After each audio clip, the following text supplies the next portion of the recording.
नमस्कार साथियों, इस वीडियो में हम लोग सीधे अमित विक्रम से जानेंगे एमएलसी ब्रजवासी पर वे क्या कुछ कह रहे हैं और क्या नसीहत दे रहे हैं। तमाम अपडेट कवर करने से पहले आपसे छोटा सा अनुरोध है, आपने हमारे चैनल को अभी तक सब्सक्राइब नहीं किया तो कर लीजिएगा। बिहार टीचर न्यूज अपडेट के लिए सीधे हम आपको लिए चल रहे हैं। अमित विक्रम जी क्या कुछ कह रहे हैं ब्रजवासी पर। सभी शिक्षक साथियों को नमस्कार। कल शाम से ही माहौल पूरा गरमाया हुआ है। शिक्षकों के बहुत सारे फोन कॉल्स और मैसेजेस आ रहे हैं। बहुत सारे ग्रुप्स हैं, खास करके जो प्रधान शिक्षकों के बने हुए ग्रुप्स हैं उस पर लंबी लंबी चर्चाएं हो रही हैं और सब लोग जानना चाह रहे हैं कि आखिर पूरा मैटर क्या है। मैंने अपने फेसबुक पोस्ट के माध्यम से तो स्पष्ट किया है, लेकिन मैं विस्तार से आपको बता दे रहा हूं। 29 मार्च 2024 डेट समझिएगा, 29 मार्च 2024 को परिवर्तनकारी प्रारंभिक शिक्षक संघ के प्रदेश अध्यक्ष बंशीधर ब्रजवासी के द्वारा हाई कोर्ट में एक याचिका दायर की गई। उस याचिका की संख्या है 6683 CWJC 6683 वर्ष 2024। उस याचिका में क्या था? उस याचिका में प्रधान शिक्षकों की जो बहाली हो रही है उसे आरटीई के प्रावधानों का उल्लंघन बताते हुए उस बहाली प्रक्रिया को रद्द करने के लिए अपील की गई थी, याचिका दायर की गई थी। उलूल जुलूल तर्क दे करके किसी भी येन केन प्रकारेण बहाली को रद्द करवाना ही उद्देश्य था।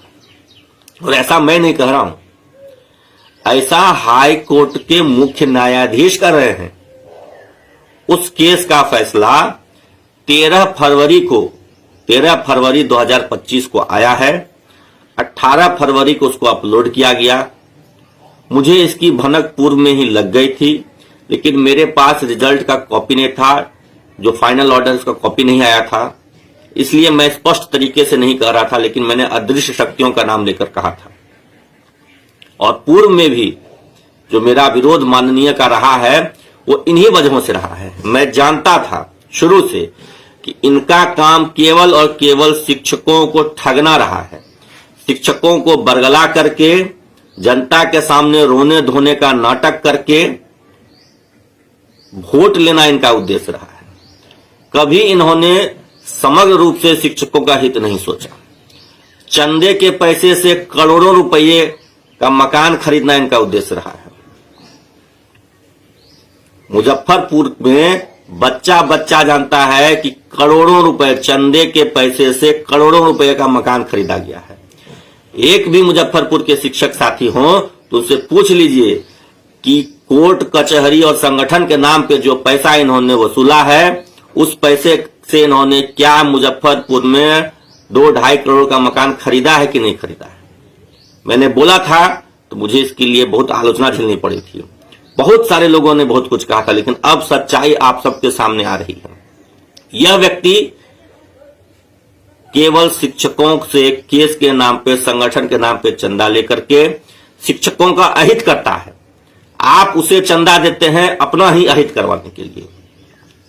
इसी व्यक्ति ने 2015 में भी अनट्रेंड के नाम पर टीईटी शिक्षकों को ग्रेड पे से वंचित करवाया था। यही व्यक्ति है वो जिसने इंडेक्स 3 की बाध्यता लगवाई थी। यही वो व्यक्ति है जो विरमण तिथि से ग्रेड पे के मामले में जाकर के केवल ओडीएल वालों को लाभ दिलवाया था, रेगुलर वालों को मना करवा दिया था। इसका बड़ा नेक्सस है, पैसों का यह खेल खेलता है, पैसों के दम पर यह बहुत गलत सलत काम करवाता है। और अब तो सबके सामने है कि कैसे इसने हाईकोर्ट में याचिका दायर करके जो प्रधान शिक्षक की बहाली आज हुई है, परीक्षा पास करके सब लोग पोस्टिंग एग्जाम में बैठे हैं, उसको रद्द करवाने के लिए यह 13 फरवरी तक, ऐसा नहीं है कि मार्च में केस कर दिया उसके बाद भूल गया। ये एमएलसी बनने के बाद भी इस शख्स ने अपना मूल एजेंडा नहीं छोड़ा। प्रधान शिक्षक की बहाली रद्द करवाने के लिए 13 फरवरी 2025 तक यह केस लड़ता रहा। और 13 फरवरी 2025 को जब यह केस हार गया है और यह बात जब सबके सामने आ गई है तो सफाई दे रहा है कि मैंने तो प्रमोशन के लिए केस किया था। कौन से प्रमोशन के लिए केस किया था आपने भाई? है जब पूरी आपने कहा आरटी का उल्लंघन होता है। प्रधान शिक्षक की बहाली से कौन से आरटी का उल्लंघन हो रहा है? कोर्ट ने क्या कहा है आपके याचिका में कि ऐसा प्रतीत होता है कि परीक्षा देने के डर से याचिका दायर कर दी गई है। जो याचिकाकर्ता संगठन है या जो याचिकाकर्ता स्वयं है वो परीक्षा देने से डरते हैं, इसलिए केस दायर कर दिया गया। ऐसी बेइज्जती आपने कराई जाकर के हाईकोर्ट में नियोजित शिक्षकों की। क्या मुंह दिखाएंगे आप नियोजित शिक्षकों को? और अब जो विशिष्ट और प्रधान शिक्षक बन गए हैं उनको कि परीक्षा देने के डर से आपने कोर्ट में केस किया था, यही फजीहत कराने आप कोर्ट गए थे। शिक्षकों के चंदे से उलूल जुलूल हरकत करना बंद कीजिए। आप माननीय एमएलसी बन गए हैं तो थोड़ी अपनी गरिमा का लिहाज रखिए। समाज के सभी वर्गों ने, शिक्षकों के सभी वर्गों ने वोट आपको दिया। हाँ, कुछ ने नहीं दिया होगा, जरूरी थोड़ी ना कि 100% आप ही को अच्छा माने। जो आपकी सच्चाई को, जो आपकी हकीकत को पहले से जानते थे, उन्होंने आपको वोट नहीं दिया क्योंकि वो आपकी हकीकत, आपकी सच्चाई पहले से जानते थे। तो जो वोट नहीं देंगे उनको आप जातिवादी कहते हैं। जात के आधार पर उन्होंने दूसरे को वोट दिया था क्या? और आपको जो वोट दे वो सत्यवादी, जो दूसरों को वोट दे वो जातिवादी। और आप क्या करते हैं? आपने ये जो हाईकोर्ट में याचिका 13 फरवरी 2025 तक लड़ा है, जिसमें आप कह रहे हैं कि प्रधान शिक्षक की बहाली को रद्द करवा दीजिए, रद्द कर दीजिए, ये क्या था? ये कौन सा न्यायवादिता था? ये कौन सी सत्यवादिता थी? परीक्षा के माध्यम से अगर हो रही है प्रधान शिक्षक की बहाली, इसमें कौन से आरटी के प्रावधान का उल्लंघन हो रहा था? तो हाईकोर्ट के मुख्य न्यायाधीश ने कहा है, पढ़िए उस जजमेंट को सब लोग, CWJC 6683/2024। हाईकोर्ट ने उसके न्यायाधीश में, मुख्य न्यायाधीश ने कहा है कि ऐसा प्रतीत होता है कि जो याचिकाकर्ता है या याचिकाकर्ता के संगठन के सदस्य हैं, उन्होंने केवल परीक्षा देने के डर से याचिका दायर कर दी है। इस केस में कहीं कोई मेरिट नहीं है। ऐसी सख्त टिप्पणी की है कोर्ट ने। उसके बावजूद आपको शर्म नहीं आ रही है? आप फेसबुक पे कह रहे हैं कि मेरे बारे में भ्रम फैलाया जा रहा है, झूठा प्रचार किया जा रहा है। क्या केस झूठा है? ये हाईकोर्ट के मुख्य न्यायाधीश झूठे हैं। आपके नाम से जो याचिका दर्ज हुई है वो सब झूठा है क्या? उसमें जो जजमेंट आया है झूठा क्या है? मुख्य न्यायाधीश ने जो न्यायाधीश पारित किया वो झूठा है क्या? सब झूठा है। आप ही एक दुनिया में सच्चे हैं क्या? जो शिक्षकों के हितों का गला घोटने का प्रयास आपने किया है, मैं शुरू से जानता था। 2015 से मैं आपको देखता हूं, आप इसी तरीके से शिक्षकों का गला घोटने का प्रयास करते हैं। उनके हित अधिकार की जब बात आती है तो कभी बैकडोर से तो कभी सामने सामने आकर के आप शिक्षकों का हित करने में लगे रहते हैं। मुझे यह भी पता है कि आप सचिवालय में जाकर के पदाधिकारियों पर दबाव बना रहे हैं कि प्रधान शिक्षकों को ऐच्छिक पोस्टिंग नहीं मिले।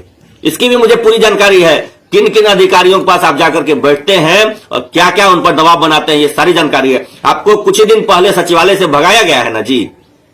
क्यों भगाया गया? बाहर निकल के बोले कि हम भ्रष्टाचार के खिलाफ आवाज उठाने के अंदर गए थे। हमें सब पता है कि सचिवालय से आपको क्यों भगाया गया था, क्यों आपको बेइज्जत करके डायरेक्टर के कमरे से भगाया गया था। सारी जानकारी है हमें। अब भ्रष्टाचार के खिलाफ लड़ने का ढोंग करते हैं, उसकी भी मैं पोल खोलूंगा, वो सच्चाई भी सामने आएगी। आप तो खुद भ्रष्ट हैं।